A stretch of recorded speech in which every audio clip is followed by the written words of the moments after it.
하나님의 은혜와 평강이 오늘도 저와 여러분 가운데 가득하기를 바랍니다. 성경은 하나님을 우리에게 알려주는 책이지요. 우리가 성경을 읽는 이유가 하나님을 궁금해하고 이 땅에 정답이 어디 있을까, 우리가 그 정답을 어디서 찾을까를 알려주는 책이 바로 성경책입니다. 성경은 그래서 우리에게 하나님은 세상을 창조하신 하나님이시고 처음이자 마지막, 처음이면서 마지막, 그러니까 시간을 초월하시 영원하신 하나님이심을 우리에게 알려주십니다. 그 하나님께서 시간을 초월하여 우리와 함께 하심을 말씀해 주셨고, 그 일을 이스라엘의 부르짖음에 응답하시는 그 출애굽 사건으로 우리에게 확증해 주시기도 하셨습니다. 구원자 하나님이심을 우리에게 알려주시고, 또 광야의 길을 걸어갈 때 구름 기둥과 불 기둥으로 동행하셨던 하나님, 끝까지 책임지시고 선한 목자가 되시는 하나님을 우리에게 성경은 보여주고 있습니다. 여전히 자신들을 사랑하시고 끝까지 사랑하시고 또 생명도 아끼지 아니하시는 그 하나님을 초대교회가 보게 되었습니다. 초대교회가 그 감격에 일어나게 되었습니다. 그리고 사도행전은 이렇게 초대교회가 하나님을 알게 되자 어떤 변화가 나타났는가를 우리에게 보여주는 책이었습니다.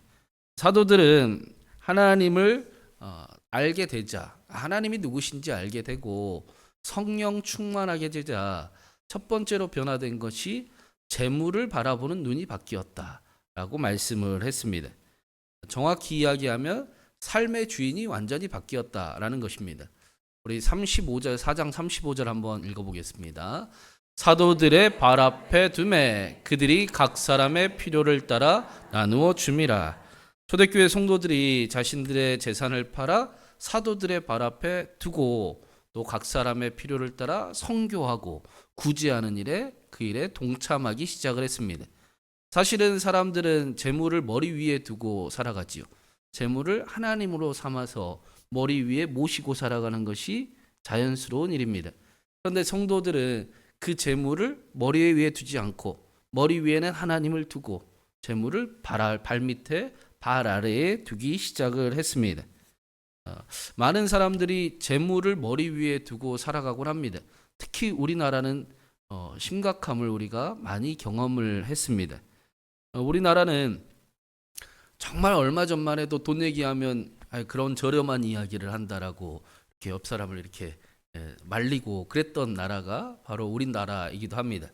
요즘에 외국인들이 우리나라 와서 놀래는 것 중에 하나가 자꾸 식당에서 싸우는 모습을 보고 놀랜대요. 요즘에도 내가 돈 낼게, 내가 돈 낼게 하면서 막 다투는 모습에 놀랜다고도 합니다. 관계가 중요하고 청렴한 삶을 멋지게 여겼고 또 살아가는 멋을 수백 년 동안 중요하게 여겼던 민족이 바로 우리 민족이었습니다.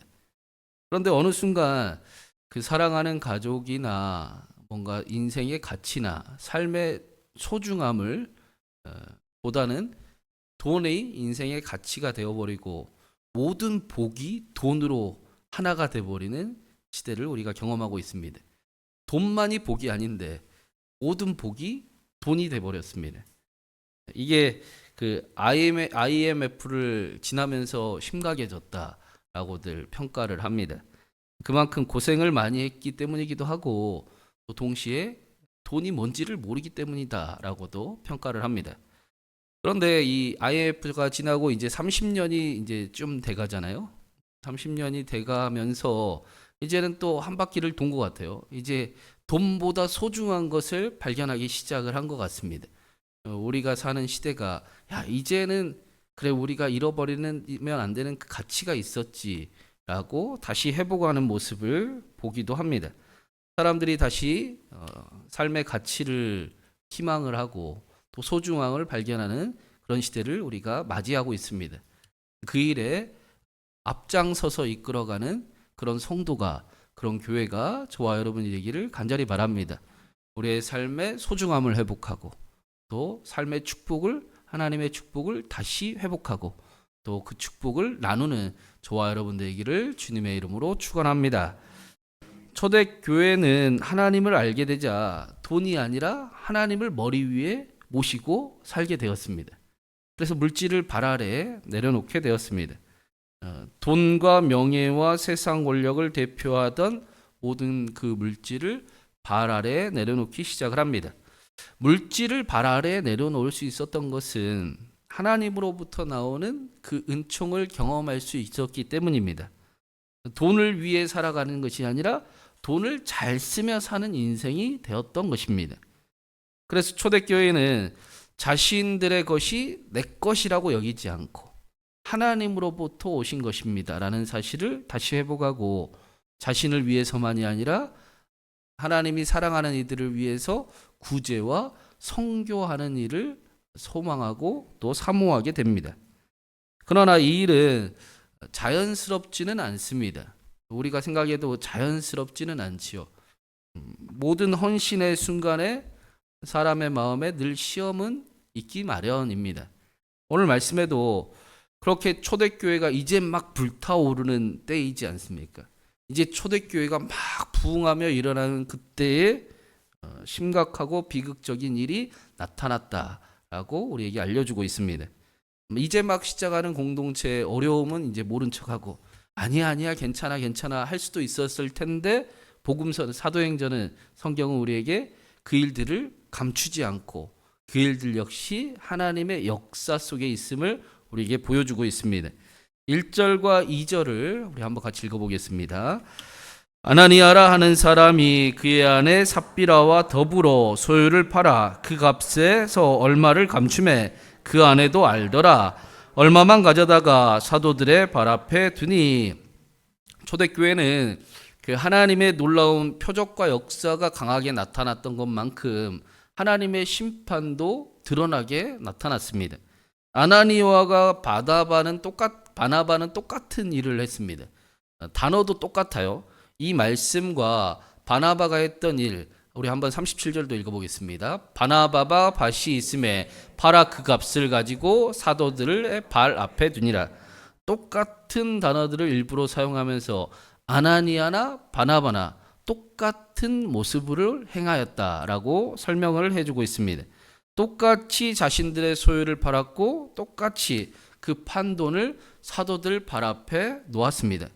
그런데 아나니아와 삽비라의 다른 점이 있었다라면, 바나바는 전부를 가져왔지만 이 두 부부는 자신들의 판돈의 일부만 가져왔다라는 것입니다. 우리가 분명히 예수님께서 과부의 두 렙돈 이야기를 잘 알고 있습니다. 돈이 많고 적음이 중요하지 않음을 우리는 알고 있습니다. 하나님이 돈이 없어서 그것들을 필요로 하시는 분도 아님을 우리는 알고 있습니다. 그러나 하나님은 분명히 우리의 마음의 중심을 원하십니다.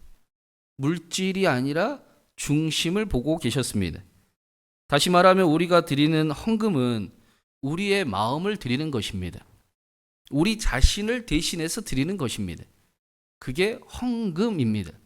하나님을 사랑해서 하나님의 나라를 소망하며 하나님의 사랑하는 공동체를 함께 책임지기 위해 하나님 앞에 드리는 것을 우리는 헌금이라고 이야기를 합니다.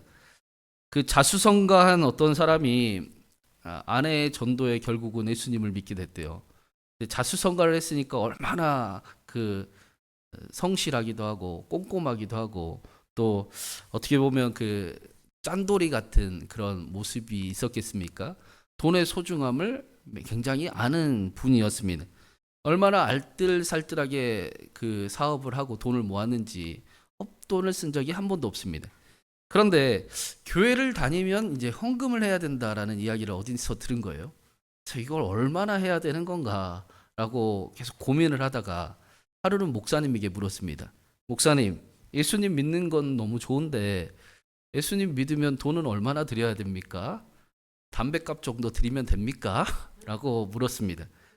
그랬더니 목사님이, 네, 성도님, 예수님 믿는 것은 헌금은 믿음대로 하는 것이니까 성도님 믿음대로 담뱃값 정도 드리면 됩니다. 라고 이야기를 해줬습니다. 그래서 곧바로 이 성도님이 또 이제 자신이 담배를 끊었대요. 담배를 끊고 그 주에 그 담뱃값을 하나님 앞에 드리기 시작을 했습니다. 그러다가 이제 술도 끊었대요.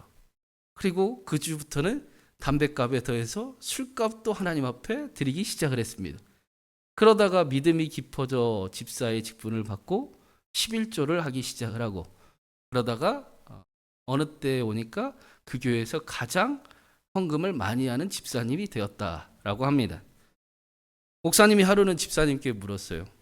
집사님, 요즘에는 예수님 믿는데 돈이 얼마나 듭니까? 그랬더니 집사님이 제가 요즘에 아주 비싼 예수님을 믿고 있습니다.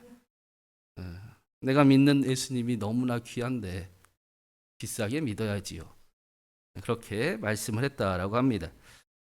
오늘 말씀의 초대교인들이 자신의 소유를 팔아서 사도들의 발 앞에 내려놓는 것은 강제력이 없었습니다.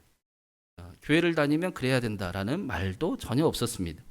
당신의 재산을 팔아서 공산주의처럼, 사회주의처럼 모두가 함께 해야 된다라고 말했던 것도 아니었습니다. 초대교회 성도들은 모두 다 자신의 고백대로, 자신들의 믿음대로, 자신들이 기뻐하고 자신들이 감사하는 마음으로 또 하나님의 나라를 소망하는 그 마음을 담아 구제와 선교와 또 공동체를 지키고 또 함께하기를 소망하면서 자신들의 마음을 모으기 시작을 했습니다. 하나님의 사랑을 더 전하고 싶어하는 일들이 나타났던 것입니다. 그래서 4절에 베드로가 이런 말씀을 해요. 아나니아에게 이런 이야기를 합니다. 한번 같이 읽어보겠습니다. 땅이 그대로 있을 때에는 내 땅이 아니며 판후에도 내 마음대로 할 수가 없더냐. 어찌하여 이 일을 내 마음에 두었느냐. 사람에게 거짓말한 것이 아니요 하나님께로다. 아나니아와 삽비라가 그 소유를 팔기 전에도 판 후에도 마찬가지로 당신들의 것이었다라고 베드로는 이야기를 합니다. 그것을 판 후에 만약에 마음이 바뀌었으면 마음이 바뀐 대로 하나님 앞에 드리면 될 터인데 당신들은 하나님을 속일 수 있다라고 왜 여겼습니까? 라고 이야기를 하고 있습니다. 두 부부의 잘못은 전 재산을 바치지 않은 게 아니었죠. 못하면 못한다고 이야기하면 되지요. 2절에 그들이 얼마를 감추었다라는 단어가 나오는데 그게 착복하다, 횡령하다라는 단어입니다. 구약 성경에서 아간이 했던 죄를 똑같이 설명하는 단어입니다. 아간이 여호수아서에서 하나님께 드릴 물건을 훔쳤었잖아요. 그는 자신이 장막 땅에 그 물건을 훔치면 숨기면 안 들킬 줄 알았습니다. 아무도 하나님도 모르실 거라고 아간은 믿었습니다. 그리고는 제비뽑기를 했지 않습니까? 그냥 제비뽑기를 한 번에 뽑아서 아간이 나온 게 아니고 자신의 지파가 나오고 자신의 가족이 나오고 그 동안 아간은 충분히 하나님 앞에 회개할 수 있는 기회가 있었습니다. 그런데 아간은 끝까지 하나님이 모르실 거다라고 생각을 했습니다. 자신이 훔친 물건을 땅속 깊이 숨겨놨기 때문에 아무도 알 수가 없다라고 믿었습니다. 이때가 약속의 땅을 정복하기 시작할 때였습니다. 하나님의 놀라운 그 약속이 이루어지기 시작한 때였고 난공불락이 성이었던 여리고성이 하나님의 말씀대로 무너질 때였고 이제 하나님의 그 영광에 참여하기 시작하는 그 엄청난 때에 하나님을 어떤 때보다 힘있게 찬양하고 또 하나님을 사랑할 때였습니다. 그런데 그때 이스라엘의 아간 때문에 하나님을 잃어버린 모습이 나타났던 겁니다. 지금 아나니아와 삽비라의 모습이 아간의 모습과 거의 일치합니다. 하나님을 누구보다 찬양할 때 하나님을 잃어버린 모습이 대표해서 나타나고 있습니다. 그래서 베드로가 3절 4절에 이렇게 그 아나니아와 삽비라를 꾸짖는 겁니다. 우리 한 번 더 같이 읽겠습니다. 베드로가 이르되 아나니아야 어찌하여 사탄이 내 마음에 가득하여 내가 성령을 속이고 땅값 얼마를 감추었느냐. 땅이 그대로 있을 때에는 내 땅이 아니며 판 후에도 내 마음대로 할 수가 없더냐. 어찌하여 이 일을 내 마음에 두었느냐. 사람에게 거짓말한 것이 아니요 하나님께로다. 아나니아의 잘못은 자신의 소유를 전부 바치지 않은 것이 아닙니다. 아나니아의 잘못은, 아간의 잘못은 하나님을 속일 수 있을 거다라고 착각했던 것이 잘못이었습니다. 그것도 초대교회 성도들이 이제 막 초대교회 안에서 하나님의 부흥이 일어나고 있을 때 하나님을 누구보다 앞장서서 모른 척하고 잊어버리려고 했던 그 모습이 그들의 범죄함이었습니다. 모두가 하나님을 찬양하고 더 하나님을 사랑하고 싶어하고 자신의 전부를 들여서 공동체를 일으키고 함께 일어나기를 원할 때 아나니아와 삽비라는 하나님을 잃어버리는 선택을 했던 겁니다. 그 모습을 보고 하나님이 즉결 심판하셨다라고 성경은 말씀을 하고 있습니다. 아나니아와 삽비라 말씀을 읽으면 하나님의 심판이 좀 가오겠다라고 느껴질 수도 있지요. 뭘 그렇게까지 사람이 죽을 일까지 되는가라고 할 수 있지만 초대교회에 하나님의 놀라운 역사와 표적이 일어난 것은 우리가 부러워합니다. 하나님의 심판이 눈에 보이는 것은 조금 불편합니다. 그런데 만약에 초대교회의 그 표적과 기사만 나타나고 하나님의 축복만 가득하고 만약에 아나니아와 삽비라의 이야기가 없었다면 그들은 겉모습만 허울만 멀쩡한 하나님을 사랑하는 그런 공동체가 됐을 가능성이 많습니다. 아나니아와 삽비라와 같은 사람이 교회 안에 점점 늘어났다면 어떻게 됐겠습니까? 초대교회가 우리가 바라는 그 놀라운 공동체가 되지 못했을 것입니다.